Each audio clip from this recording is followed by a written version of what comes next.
Salut les francophones, c'est Barthélemy, la plus grande bouche du net. Ça faisait longtemps que j'avais pas lu la Bible. Ça m'a rappelé des bons souvenirs, et de gros fous rires aussi. Parce qu'on vous cite toujours les mêmes versets, mais on oublie de dire que les textes dictés ou inspirés par Dieu contiennent surtout des passages ridicules dans lesquels on vous donne des conseils sur comment s'habiller, comment tenir sa femme en laisse, comment buter du juif, et même comment faire son caca. Et oui, Dieu est omniprésent, il est partout, et vous suivra même jusque dans les chiottes. Depuis que je milite, j'ai eu l'occasion d'échanger avec des chrétiens, des juifs et des musulmans. J'en ai testé pas mal, des croyants. Et je dois bien admettre que les témoins de Jéhovah sont parmi les meilleurs. Car contrairement aux autres, eux ont lu. Les témoins sont aussi parmi les derniers à défendre l'idée que ces textes sont vrais. En effet, à notre époque, même les catholiques savent qu'il y a peu de chances de voir du pain azim se transformer en chair humaine. Pareil pour les musulmans. C'est pour ça qu'il y en a tant en prison. Au contact des sociétés occidentales, plus évoluées que celles que leurs parents ont fui en se jetant à la mer, ils ont fini par ne plus y croire, ne plus craindre le gendarme divin. Vous, les croyants, vous êtes la honte de l'humanité. Ce que sont les guêpes aux arthropodes. On essaye toujours de se convaincre qu'ils sont pas tous pareils, qu'il y en a des gentils, et que c'est pour ça qu'on ne devrait pas tous les exterminer. Mais dans le fond, personne ne les aime, et on serait mieux sans. Vous osez encore nous donner des leçons d'éducation pour nos gosses? Bah moi je trouve que les vôtres font beaucoup trop de bruit dans le métro. Ça va faire la 5e fois que des témoins de Jéhovah viennent chez moi et que je les enregistre. Je me suis bien amusé avec ma proie, j'ai su les mettre en confiance en retenant mes insultes, il est temps de conclure.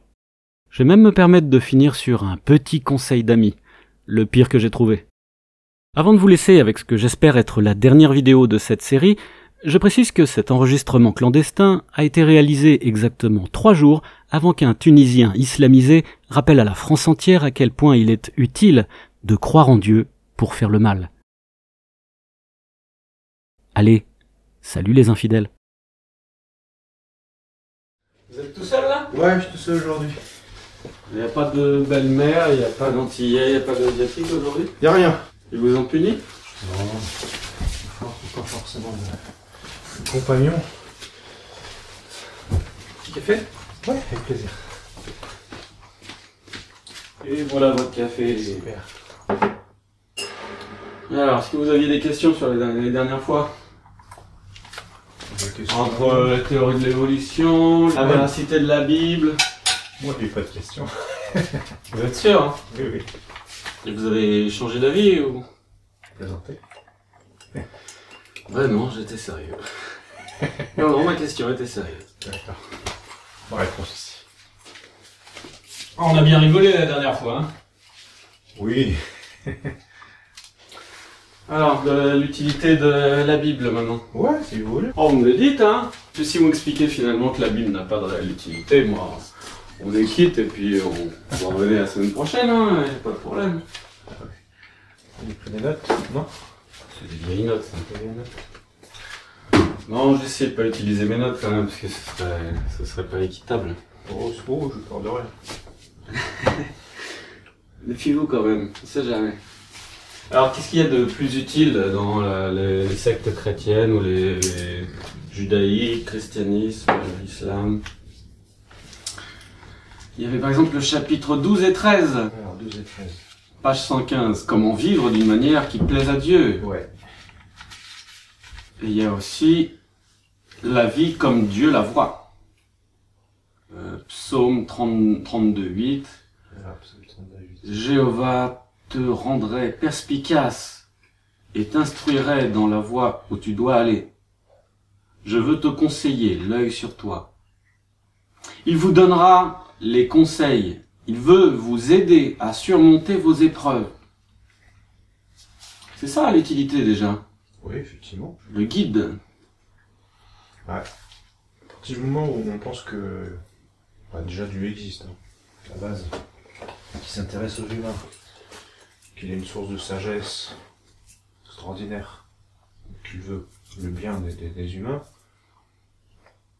c'est fantastique d'avoir ce genre d'amis à ses côtés et d'avoir une confiance en lui. Au fait de ne pas se décourager outre mesure, de garder foi, de garder confiance, et de sentir qu'effectivement à ses côtés, il y a quelqu'un qui est là, quoi. Avoir un ami vraiment, pas comme un ami, quoi. Un ami. C'est-à-dire qu'il est là, et actuellement il est là pour vous, et vous avez un ami qui vous regarde, qui vous surveille, qui vous conseille. Alors, je sens pas un regard méfiant. Ouais, enfin, l'intime conviction que il peut être à nos côtés quand on a besoin de lui. Et ça vous rassure, vous trouvez ça rassurant? Ah oui, combien rassurant, ouais. Vous n'aimeriez pas avoir un tel ami? Bah, à la limite, s'il reste à la porte des toilettes, pourquoi pas, mais...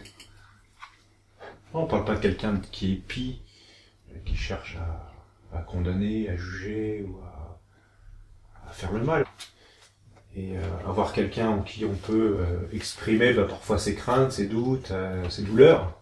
À partir du moment où on a la conviction que quelqu'un effectivement nous écoute, vous voyez ça, enfin la notion de foi, c'est-à-dire que on parle par un mur, quoi. On a le sentiment qu'il y a quelqu'un qui... Ah, sauf les juifs. Ouais. Est-ce qu'il vous répond Oui, bien sûr. J'imagine vous adressez à lui, vous faites des Oui, c'est prières, des prière. incantations, Non, c'est par la prière, tout simplement. Alors, après, Dieu ne répond pas d'une façon miraculeuse. D'ailleurs, pourquoi il répond plus de manière miraculeuse? Parce que quand on voit les miracles relatés par Marc, oui, bien sûr. ça existe, hein. Ça Oui. existait. C'est bien. Et pourquoi d'un coup il a... grandi. Ah oui. Je t'inquiète. Si vous voulez, à l'époque de Jésus, c'était un peu particulier. C'est-à-dire que les miracles permettaient à ce personnage d'établir effectivement son caractère suprahumain, divin. Si Jésus avait été un homme ordinaire et n'avait pas fait de miracle, les gens n'auraient pas forcément accepté son message qui a été relativement court. Le ministère de Jésus, c'est 3 ans à peu près, 3 ans et demi. Donc effectivement, les gens avaient besoin de choses assez extraordinaires pour éventuellement le suivre. Ceci dit, ça n'a pas suffi, parce que la majorité des Juifs n'ont pas suivi, hein. Mais bon. En tout cas, ils ont eu des signes. D'ailleurs, quand on lit les évangiles, ils donnent davantage de signes. Mais je guéris, je vais ressusciter des morts, je marche sur l'eau, je nourris les foules. Qu'est-ce que vous voulez de plus? Ce serait bien s'il pouvait imprimer des billets de banque, par exemple. Parce que ça, quand on voit toutes les religions, il n'est pas capable de ça. Ah ben, beaucoup de religions font largement fructifier, sont très habiles souvent. Et donc, vous croyez vraiment que ça peut me rendre meilleur, moi, si je croyais en la Bible? Bon, je dis pas que vous êtes pas bien déjà. Je veux être meilleur, vous n'y pouvez rien. Moi, j'ai pas de leçons à vous donner, hein, je serais vraiment très prétentieux de ma part, quoi. Mais je pense qu'effectivement, faut passer par là, évidemment, au départ, mais croire en l'existence d'un créateur, essayer de comprendre pourquoi il nous a créés, quel était son dessein, qu'est-ce qu'il souhaite pour nous, ça peut nous donner un guide. Un guide et puis une force morale dans la vie. Ouais, ça, j'en suis intimement convaincu. Il y a pas des conseils totalement inutiles de la Bible. C'est un passage assez ridicule, quand même. On vous explique de pas avoir de tatouage, par exemple. En quoi c'est important d'écrire ça dans la Bible?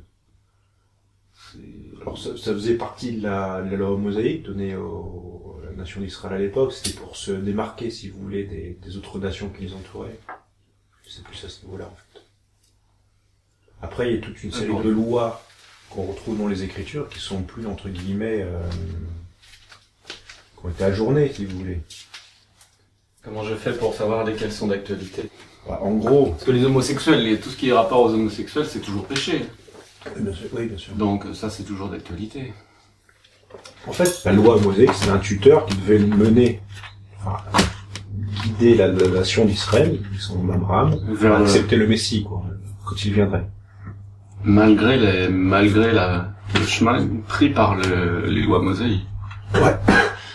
C'est pas un bon chemin, les lois mosaïques. C'était la loi divine. Après, ça, je comprends que tout le monde, beaucoup de milliards de personnes l'acceptent, mais est-ce que c'est vraiment la bonne chose? C'était une loi, alors c'est la différence entre une loi et un principe, c'est une loi, vous avez des lois qui sont ponctuelles et qui répondent à un besoin. d'un peuple à une certaine époque, en fonction d'un contexte particulier. À la différence du principe qui est lui universel. Donc toute une série de lois qui faisaient partie donc de la loi mosaïque ont été abolies justement lorsque le Messie est arrivé. Les 10 commandements, ça vient de l'Ancien Testament. Oui, ouais, c'est aboli. Mais après, il y a de grands principes. Il a dit de respecter les 10 commandements de l'Ancien Testament. Bien sûr, bah oui, on n'allait pas le jeter. Mais de ces Pourquoi pas? de ces lois, on peut faire ressortir certains principes. On a dit commandement, tu ne dois pas tuer, tu ne dois pas voler, tu ne dois pas convoiter. Je veux dire, c'est universel, quoi. On pourra les appliquer. Vous auriez à me dire ça avec un air sérieux, comme s'il n'y avait pas de meurtre ou de recommandation de meurtre dans l'Ancien Testament. C'est-à-dire? Quand on mélange les lois de la famille et les lois de la guerre, par exemple, et que votre récompense pour la guerre, c'est l'esclavage sexuel des femmes, par exemple. Il y a un contexte pour ça, franchement. Il ne retrouve pas ça du tout dans les Écritures. Vous voulez encore que je vous ressorte un passage? Avec plaisir, je vous l'expliquerai. Bon, cette fois-ci, je prends mes notes. Après, la loi mosaïque, c'était une loi très en avance par rapport à son temps. Si une femme doit rester soumise, qu'on vous explique qu'il ne doit pas y avoir de mariage religieux, quand on vous donne des conseils sur le mariage arrangé, quand on doit lapider la fille qui, lors du mariage, n'est pas vierge, par exemple. Et quand Dieu nous demande, second Thessaloniens, la vengeance. 2 Thessaloniciens. Il n'y a pas, Dieu n'est pas vengeance, ne peut pas être vengeance. Si? Si. Mais ça, c'est pas en contradiction avec le tu ne tueras point? Pas forcément.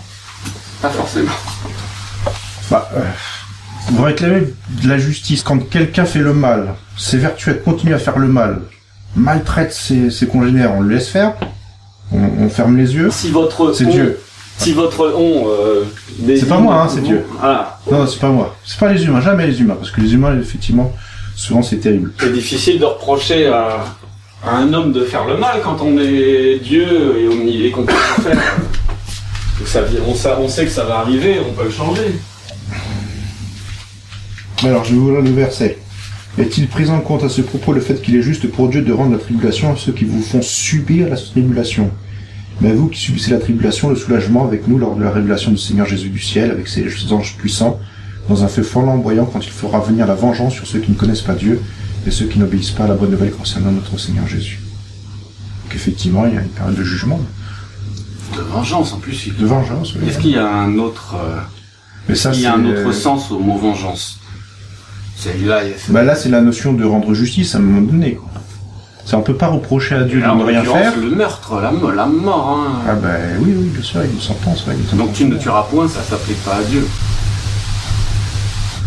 Du moment où on pense que Dieu est un personnage ô combien sage, intelligent et juste, à la rigueur, si c'était les humains qui rendaient justice et effectivement qui diraient qui a le droit de vivre, qui a le droit de mourir, malheureusement les religions s'en chargent.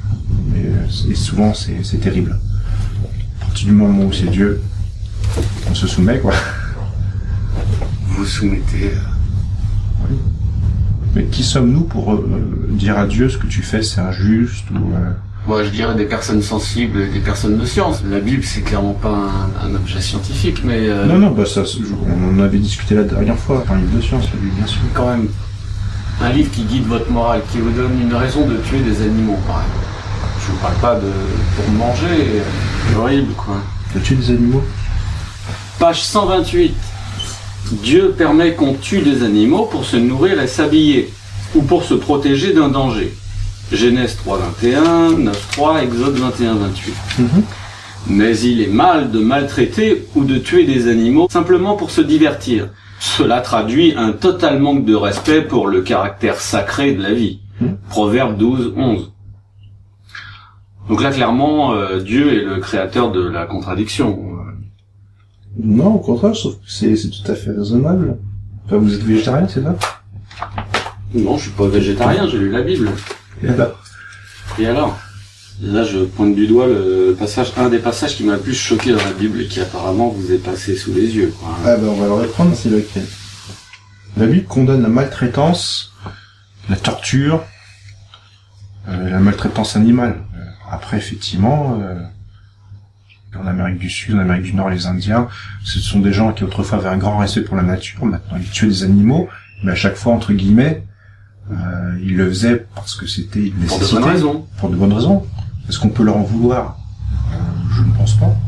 Après, si effectivement, malheureusement, comme ça s'est produit en Amérique du Nord, quand les colons décimaient les troupes Les colons bisons, chrétiens, ouais. malheureusement, ouais, qui décimaient les troupes bisons parce que c'était un sport, quoi. Là, effectivement, c'est condamnable, c'est méprisable. C'est moralement condamnable. Il n'y a Évidemment. pas de bonne raison de tuer. On voit pas de contradiction, là. Bah, moi, j'en vois une, Josué 6:21, par exemple. Alors. Vous n'êtes pas d'accord avec ce que je vous ai dit, là? Non. Donc vous condamneriez les Indiens qui tuaient pour se nourrir? Non, je condamne Yahvé dans Josué 6:21 que vous allez lire. Avec plaisir.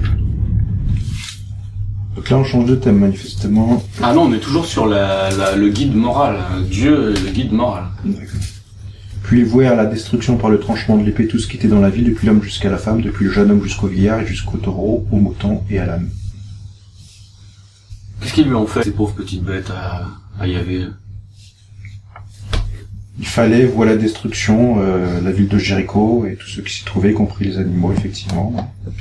Après, c'était ponctuel, quoi, hein. C'était une action ponctuelle par rapport aux Cananéens. Je trouve ça fascinant.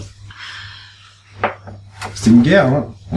Ils étaient en guerre. Voilà. Et donc il faut tuer les petits cochons, les petits poulets, les petits ânes, Oh, je vous vois douter, là. Non, du tout. Bah, après, c'était une guerre, donc voilà, Dieu avait décidé il devait prendre possession de la terre de Canaan.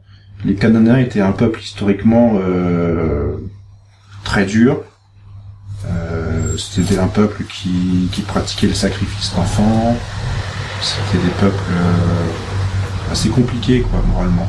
Et effectivement, Dieu avait décidé. Et Yahvé, il avait demandé aucun sacrifice d'enfant, par exemple. Non. D'adultes. Ah non, jamais. Ah non. Non. Il a pas demandé à Abraham de tuer son gosse, par exemple. C'est intéressant ce que vous dites là. Et qu'est-ce qu'il a fait? Bah, il a failli aller jusqu'au bout, il a envoyé un ange, c'est pas Il a ça? arrêté, ouais.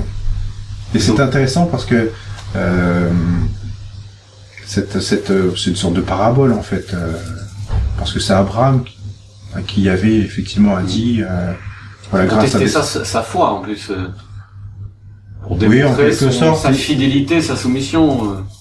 Oui, d'une part, bon, effectivement, hein, geste ô combien compliqué. Hein, il a arrêté au moment fatidique, et Dieu voulait montrer à Abraham et à ses descendants ce que lui, en tant que créateur, allait faire lorsqu'il sacrifierait son fils à travers l'humanité, cette notion de la rançon en fait.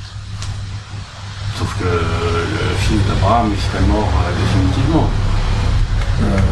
Jésus, il est parti en week-end 3 jours, bon, ça compte pas. Il est quand même mort.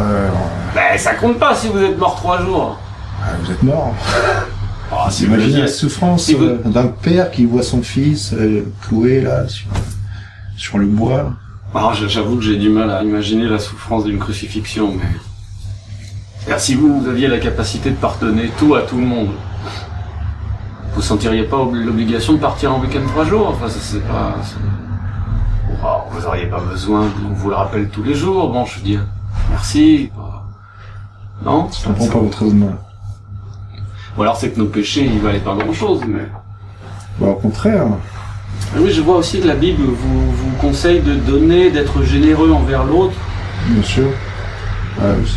Ça vous dérange, ça? Non. La générosité? Oui. Ah non, c'est une bonne chose. Tu sais, il y a vraiment de bons principes, hein. Regarde, il y a Matthieu chapitre 7, verset 28, alors, ce qu'on appelle la règle d'or. Donc tout ce que vous voulez que les hommes fassent pour vous, de même aussi vous devez le faire pour eux. Ouais. Faites aux autres ce que vous aimeriez qu'on vous fasse. C'est un peu comme Confucius, ouais, sauf que lui, il avait dit l'inverse. Ne faites pas aux autres ce que vous n'aimeriez pas que l'on vous fasse. Jésus était plus loin, faites aux autres ce que vous aimeriez que l'on vous fasse. Donc c'est pas une... Mais Confucius, il croyait pas en Dieu. Je connais pas trop les... Bah, il était chinois. Oui. Je sais pas si c'est le bouddhisme ou... Et par exemple, il a été influencé, est-ce qu'il a eu besoin d'être influencé par Dieu ou par Yahvé pour sortir une vérité comme ça? La règle d'or, je veux dire, c'est bien. Ah oui. C'est beau, quoi. C'est beau. Ça, c'est, Mais ouais, Confucius, voilà. il en a pas besoin de Yahvé. Moi, j'ai réussi à vivre quelques années sans Yahvé aussi. Ah bah oui, bah, vous pouvez même vivre 90 ans sans lui, hein. Ça ne posera pas de soucis. Et vous avez besoin qu'on vous le dise? Vous pensez pas que beaucoup devraient se le rappeler chaque jour? On voit un petit peu l'égoïsme autour de nous, le comportement des gens, la méchanceté. Enfin, franchement, oui, moi je pense qu'il faudrait que chacun le lise, et puis non seulement le lise, mais l'applique surtout. Alors, effectivement, il y a des gens qui ne sont pas croyants, qui ont de belles valeurs morales, hein, de générosité, de partage, mais bien sûr. Qu'est-ce qui est le plus important? Aider l'autre, aider le pauvre, le faible, le faire parce que vous vous sentez concerné, ou parce qu'on vous dit de le faire?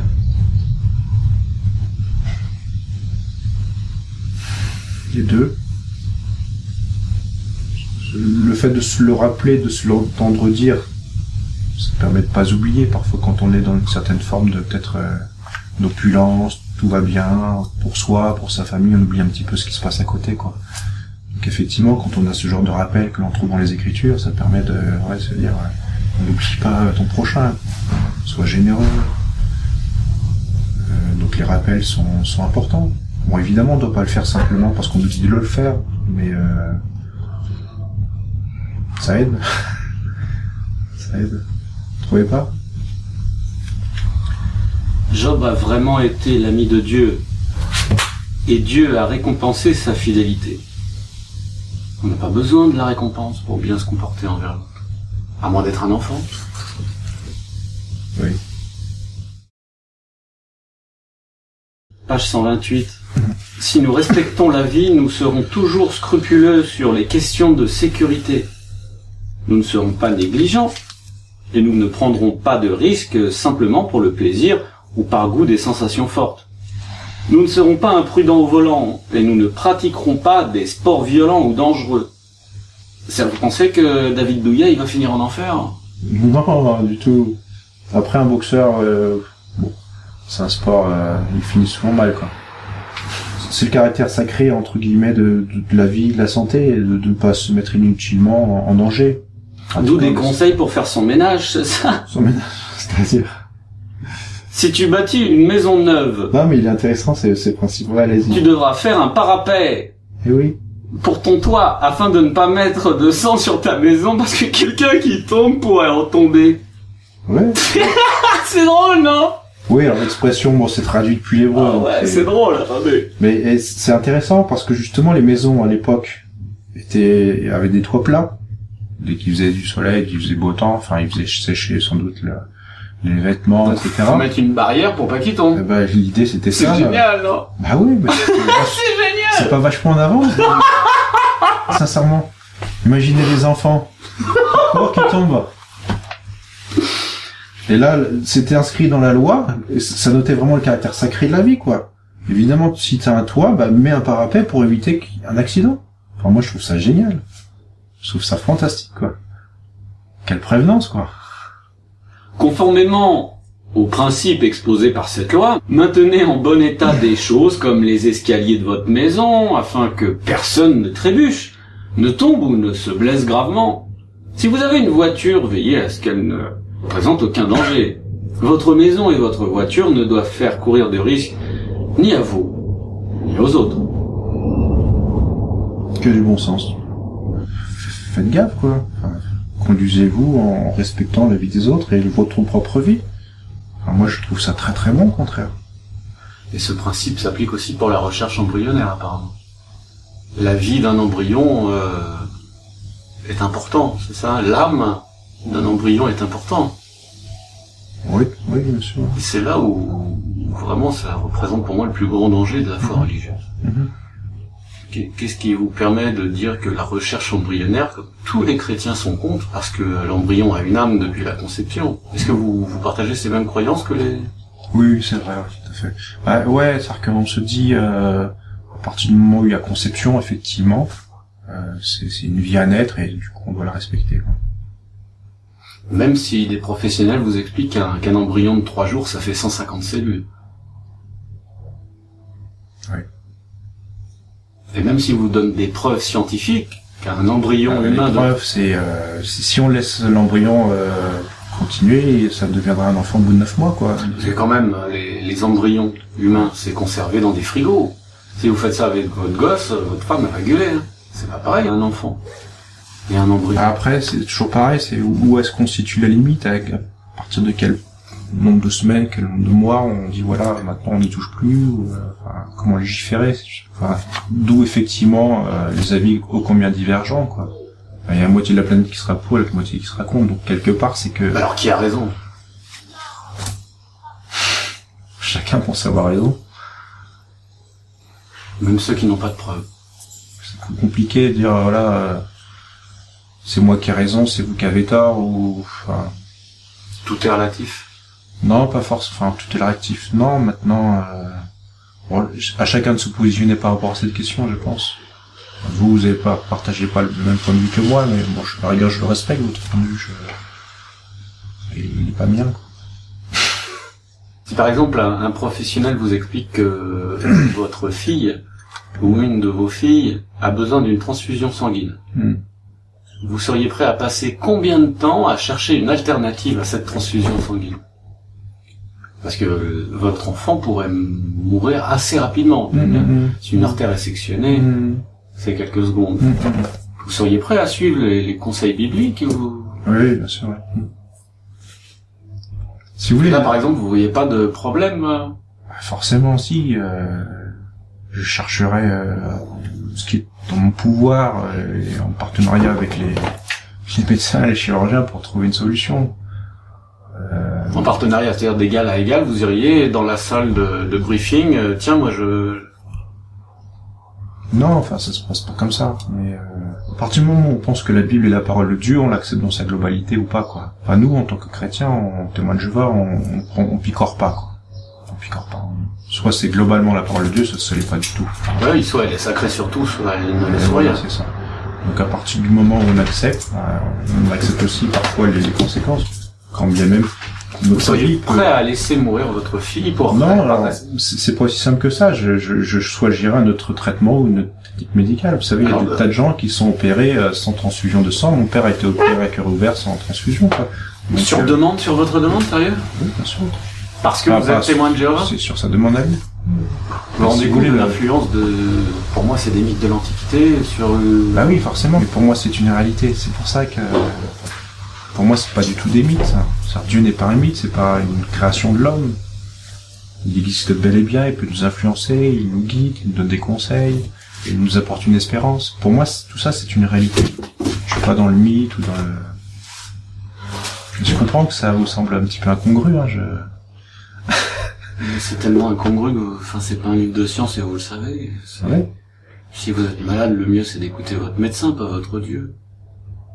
Bah, pas forcément, le médecin, il a la connaissance, il a sa connaissance, les transfusions, c'est... De la vie terrestre, oui, c'est déjà pas mal, oui. Oui, et puis peut-être que dans 10 ans, dire, mais les transfusions, c'est fini, on a trouvé autre chose, et c'est bien mieux, et voilà, la science évolue sans arrêt, et les vérités d'aujourd'hui sont complètement désuètes par rapport à celles de demain, quoi. Et donc on préfère se baser non pas sur les connaissances de scientifiques ou d'hommes qui sont compétents mais limités dans leur sagesse, dans leur connaissance, et se fier à la connaissance de Dieu, oui, parce qu'on pense qu'elle est supérieure. Parce que quelque chose vous attend après. Alors également, oui, c'est la notion de foi, oui, effectivement, bien sûr. Parce qu'on est convaincu que cette vie n'est pas... Enfin, tout se résume pas à cette vie de 70-80 ans, quand on attend quelque chose de meilleur après, bien sûr. C'est ce que dit le bouquin, page 131. Nous ne voulons pas mourir. Ah bah oui, bien sûr. Mais oui. Si nous transgressions la loi de Dieu, dans le but de sauver notre vie présente, nous risquerions de perdre la vie éternelle. Il est préférable que nous fassions confiance à la loi de Dieu. Soyons certains que, si nous mourrons pour une raison ou pour une autre, celui qui nous a donné la vie se souviendra de nous à la résurrection et nous rendra le don précieux qu'est la vie. Oui, bah cette conviction forte, effectivement. Aujourd'hui, les serviteurs de Dieu fidèles sont déterminés à suivre les directives concernant le sang. Ils n'en mangent sous aucune forme.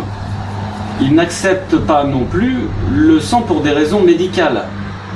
Ils sont convaincus que le créateur du sang c'est ce qui est le mieux pour eux. Est-ce aussi votre avis?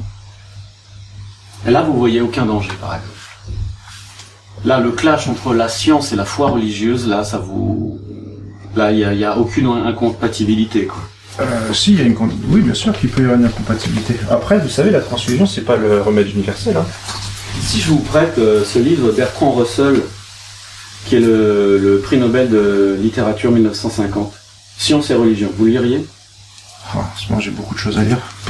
Fais la préface. Quand ils péchaient, les Israélites pouvaient se faire pardonner en offrant un animal ou en faisant mettre un peu de son sang sur l'autel du tabernacle et par la suite sur l'autel du temple. Le seul usage convenable du sang, c'est dans le cadre de ces sacrifices qu'on le faisait. C'est tellement mieux les sacrifices rituels. Ça existait effectivement à l'époque d'Israël, après ça a été aboli avec le Christ. En fait, tous ces sacrifices devaient mener au Christ. Enfin, il y a une cohérence dans les Écritures. Alors après, on est pour, on est contre. Bon, c'est à vous de voir. Hein. Mais il y a un sens à tout cela.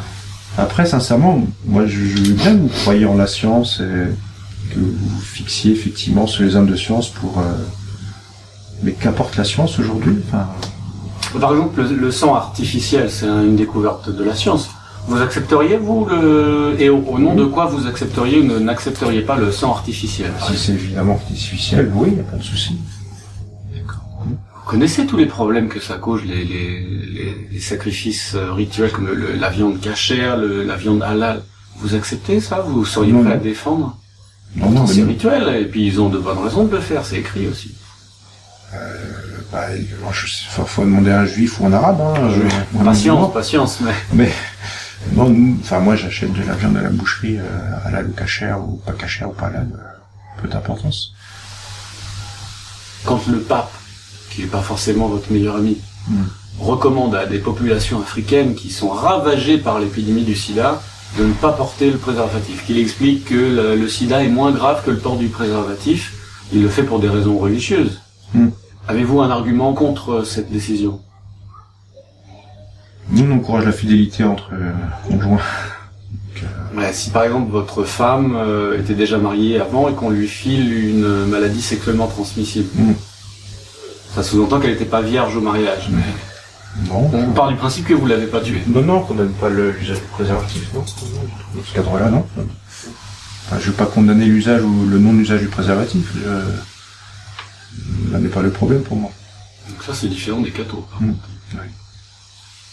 Y a-t-il une seule déclaration ou une seule bonne action qui a été faite par un juif, un chrétien ou un musulman qui n'aurait pas pu être fait par un non-croyant, un athée, comme moi? Je comprends pas le sens de votre question.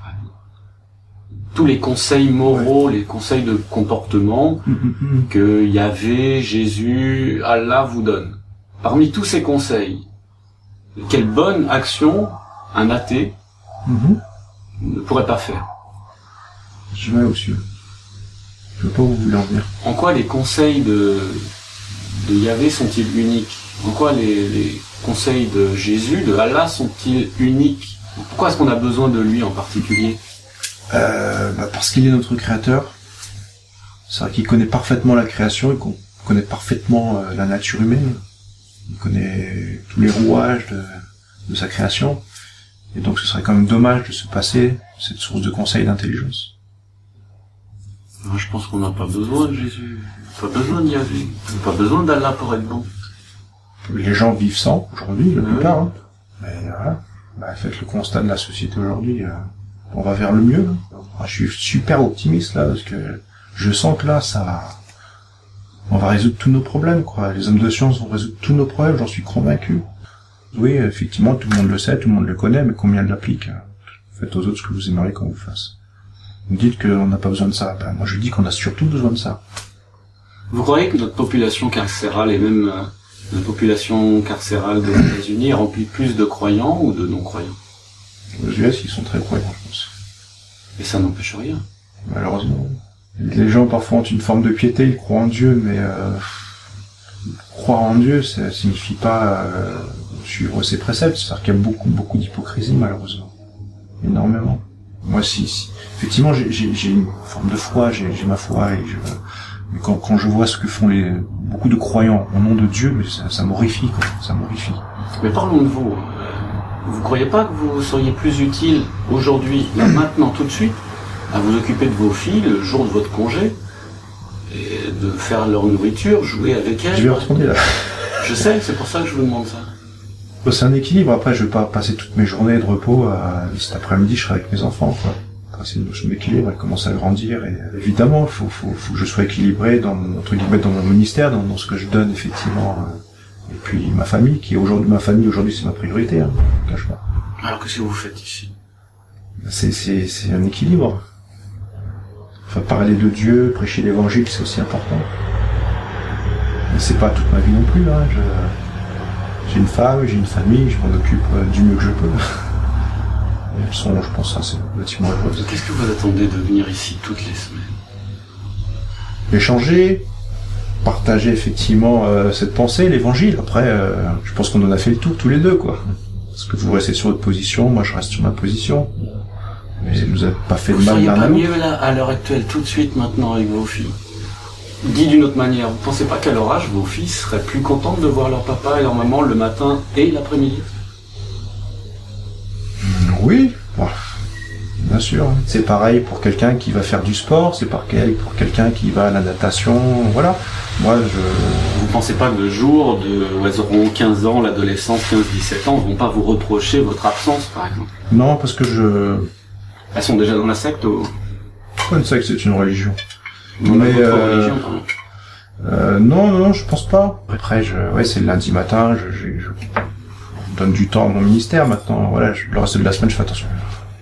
Pour pas les délaisser, c'est important. C'est au premier important. Et si Dieu vous demandait de vous couper un bras ou un testicule, vous le feriez? Ça n'a pas de sens, il ne me demandera pas. Si Dieu, par exemple, vous demandait de tuer votre fils ou votre fille, vous le feriez? Mais non, mais ça n'a pas de sens. Comment s'appellent vos filles? Manon et Tess. Eh bien, vous leur direz de gentils mots de ma part. C'est gentil. Et vous leur expliquerez bien que leur papa les aime. Ça, je pense qu'elle le savent. Elles le savent. Ouais, elle le savent. Hop. Je compte sur vous, par contre, vous revenez pas et puis vous occupez de vos filles quand même.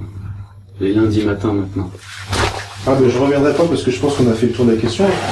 Mais vous savez, je suis équilibré, je m'efforce vraiment de m'occuper de mes enfants, de leur donner une bonne éducation, de bons principes. Et je passe pas mon temps à... Je pense que vous n'êtes pas super équilibré. À fumer. J'ai pas envie qui me prendrait des heures et des heures à faire du foot ou à faire de la natation, loin de mes enfants, une passion. Non. J'ai mon culte. Ça me prend un petit peu de temps, effectivement, le lundi matin. Et franchement, je passe beaucoup de temps avec mes enfants. Et elles sont pas mal.